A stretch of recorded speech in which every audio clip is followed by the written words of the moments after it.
And we're coming to you live for the Built Ford Tough Studio. Boomer Esiason, Greg Giannotti. It's Boomer and Gio on the Fan. Simulcast across the country on CBS Sports Network.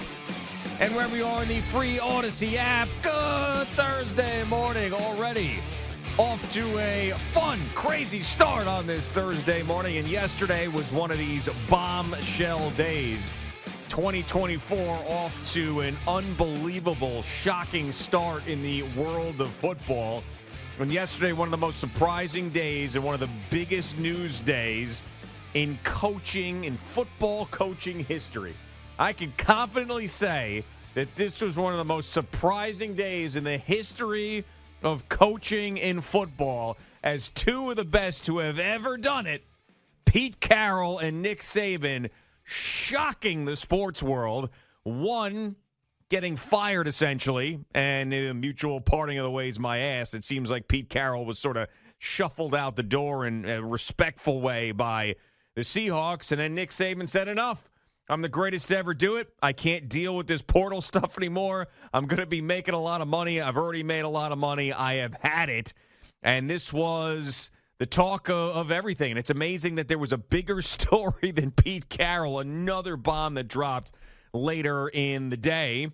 And we've got a lot to get into, including Aaron Rodgers and Pat McAfee's relationship for this year, and Aaron Rodgers essentially being booted off of ESPN, and a high-profile New York athlete that I found out blocked me on X this morning. Very strange. So I'll have you guess that a little bit later in the show. Good morning, Boomer. How are you? Yeah, it was amazing that essentially Aaron Rodgers got canceled. Yeah. Is what happened. So that'll be interesting to see how that story plays out and how that thing is spun. But I will say, for the two coaches that you opened the show with, number one, I played for Pete Carroll. I was his first quarterback back in 1994. I loved every minute, and I wish I would have had 10 more years of it, to be honest with you. Yeah. And, you know, I always talk about instability in franchises and in sports, and there was never a more unstable time for the Jets than 93, 94, and 95, and I was right in the middle of it. And I guess you could add 96 to that and 97, because it was 97 when Bill Parcells finally got here, but that was, you know, basically four coaches in 5 years. Running the organization, which was just an absolute unmitigated disaster. And Pete happened to be one of those guys, and I loved every minute of it. And I remember when Pete was the defense coordinator of the Jets, my first year here, and he would be surfing down the aisles on the airplane when we'd be taking off and landing on a tray. You know, it was hilarious. And like the he was drink hilarious. cart? Yeah, well, no, it was like a little tray that he would sit on, and it would be like a little bobsled going down the aisle. I mean, he was Eddie, you witnessed this, right, as well? You saw some of this stuff. Yeah. Yeah, I mean, he was great. He was just, I mean, he was full of life. He was so much fun. And I think, you know, as the season wore on and you saw him after games, especially when they won, and his reactions after games, he was trying to show everybody that, yes, I'm young, I have vitality, I am aggressive, I haven't changed much, and I don't think he's changed much. But you never know what goes on in the building, like I always tell you. And, you know, who knows? He's the oldest coach in the league, or was the oldest coach in the league.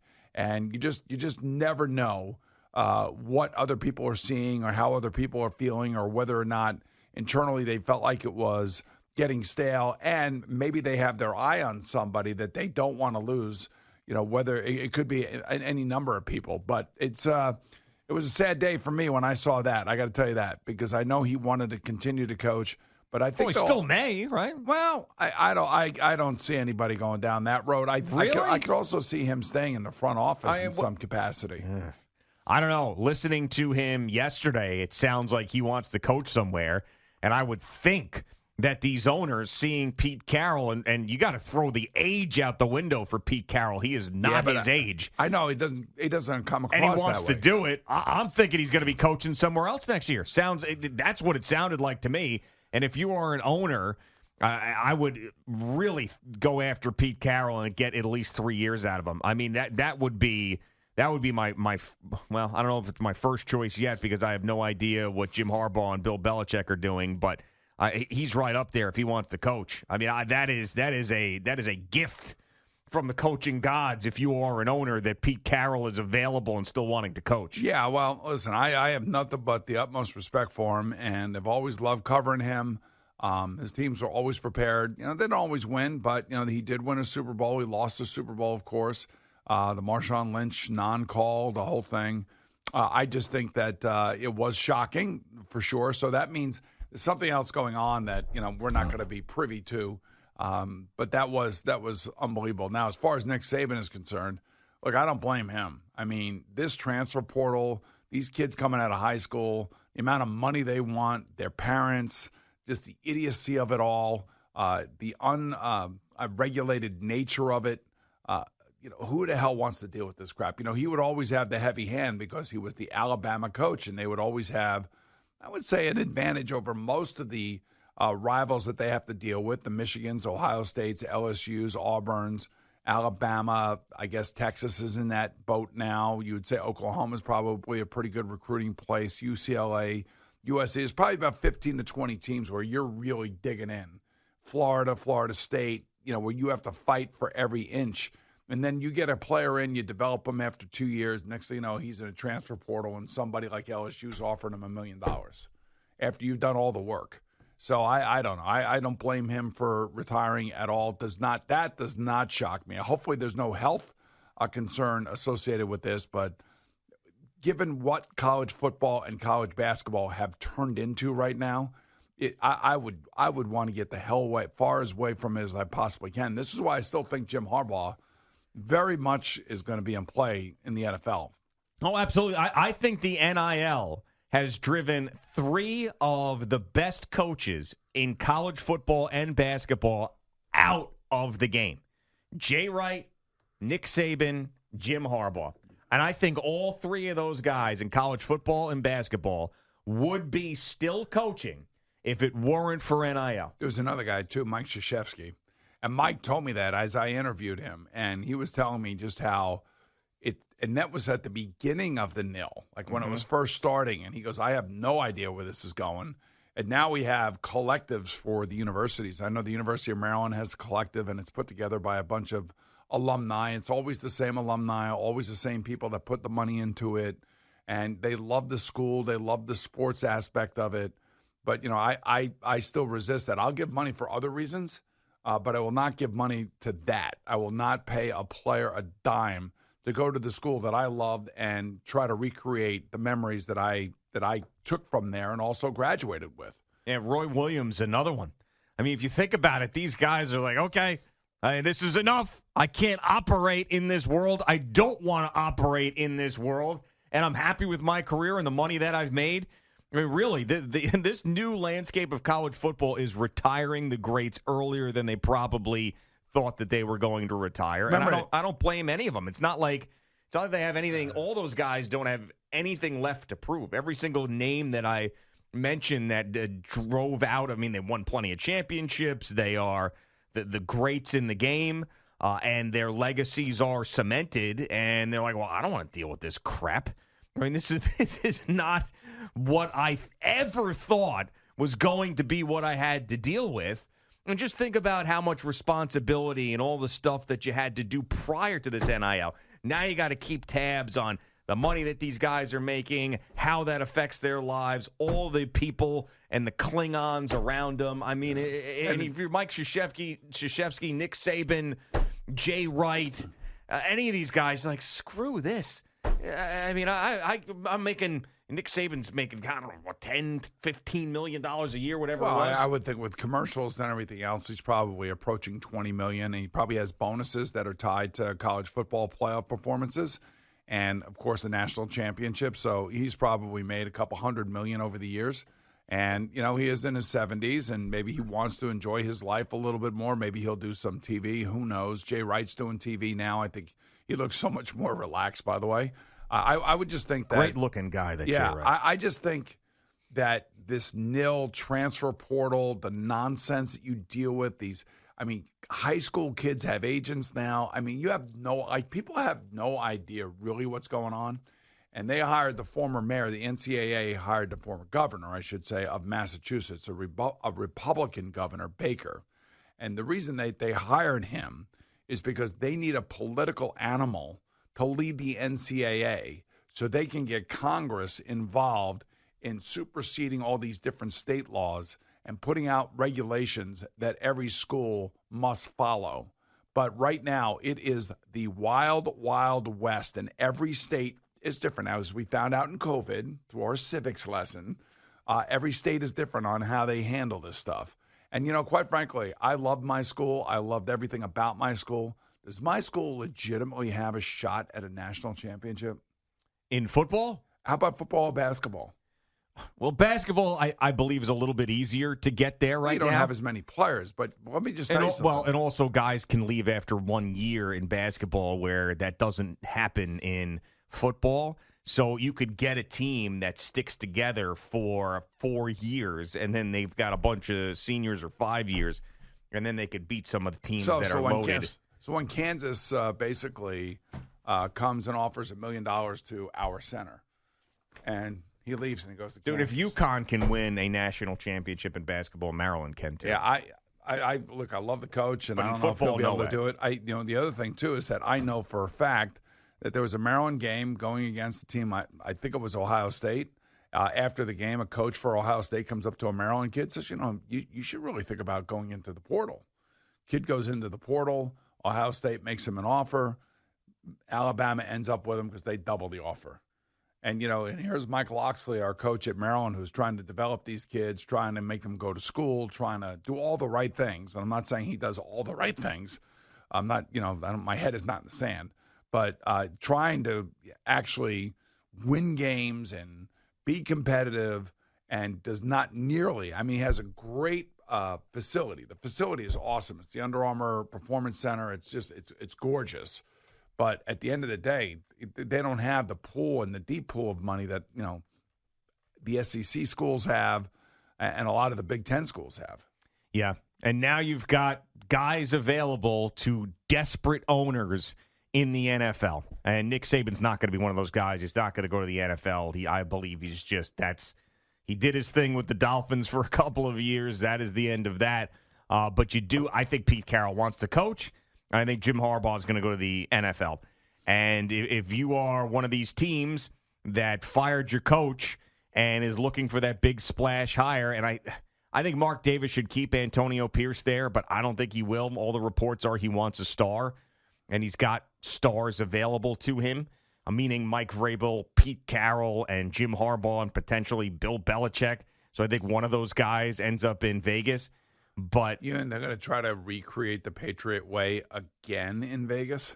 I'm saying that Bill Belichick may be available for Mark Davis to make a run at. I'm not saying that he's going to go there, but it could be potential, and it's going to be fascinating. It's going to be fascinating to see. And by the way, I think David Tepper becomes the Steve Cohen of football.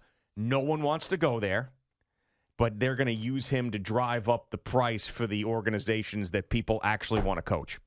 And he's going to be desperate, Tepper is, and he's going to offer a bunch of money, and then this other team's going to have to match that money or get close to it, and then David Tepper is going to be standing there at the altar with nobody coming down the aisle. And he's going to be the Steve Cohen of football. Somebody will come down the aisle. Yeah, and it'll be some coordinator that nobody heard of that'll be fired 6 games into the season because David Tepper is some. Well, I will say, not too many people knew who Mike McDaniel was. Not too many people knew who Zach Taylor was. I mean, in the league, they of course knew, but they weren't ordinary names for fans to say, "Yeah, this is who I want my next head coach to be." They've turned out to be pretty successful. Yeah, I'm not saying that it couldn't work, but I'm talking about the big names that we know. David Tepper is going to make a run at those guys, and none of them are going to want to work for him. Not a single one of those big names. Vrabel, Pete Carroll, Jim Harbaugh, potentially Bill Belichick. None of those guys are going to get near David Tepper. Unless maybe Harbaugh is like, I'll go there, I'll run the whole organization. He's going to give me $100 million like John Gruden got from Mark Davis. And I don't really care if what he does to me because I'm the top dog. Maybe that happens, but probably not. It's interesting because you see that he has a $125 million offer from Michigan.